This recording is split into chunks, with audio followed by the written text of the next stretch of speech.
I always thought infidelity was something sharp, like a slap in the face, but in my case, it crept in quietly, almost imperceptibly, like a draft in a closed room.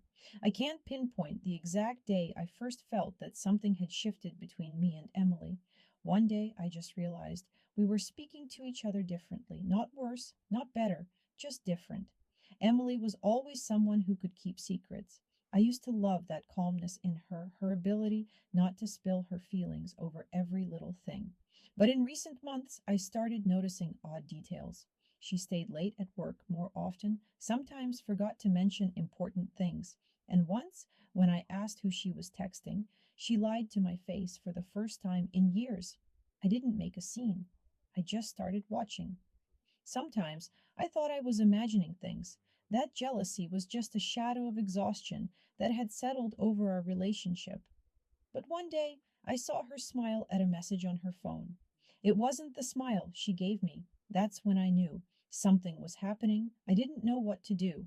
Inside me, two feelings fought: the urge to know the truth and the fear of losing what we had. I started replaying all our conversations, gestures, glances. I searched for hints I'd missed before.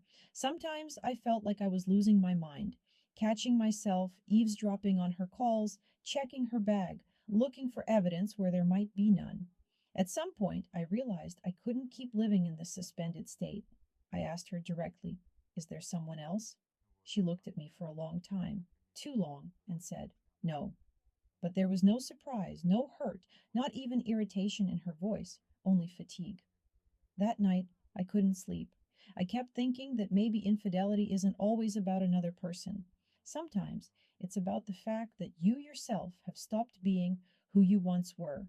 Something leaves, something breaks, and you can't go back. The next morning, I found a note in the kitchen. "I'm going to my mom's. I need to think."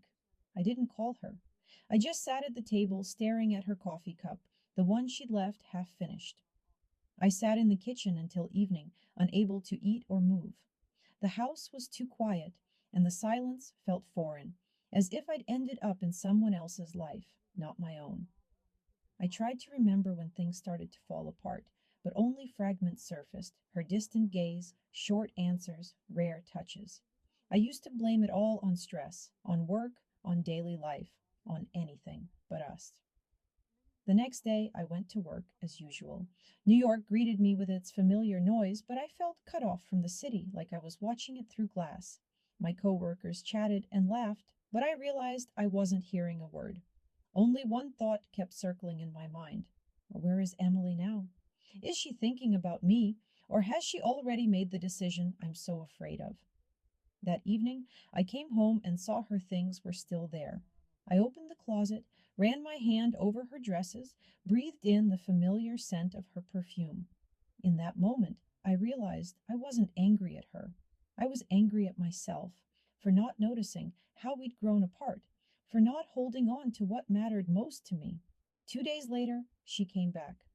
I heard the front door close and walked into the hallway. Emily stood there, eyes down, a small overnight bag in her hand. I didn't know what to say. She broke the silence first. "I don't want to lie," she said quietly. "There was someone else. But it's not about him. It's about us. I don't know when we lost each other, but I can't keep pretending everything's fine." I listened and realized I didn't feel pain or anger, just emptiness. I wanted to ask if we could fix things, but I knew there was no answer.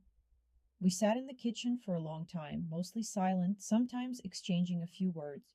She told me she'd met him at work, that it started by accident, that she tried to stop but couldn't.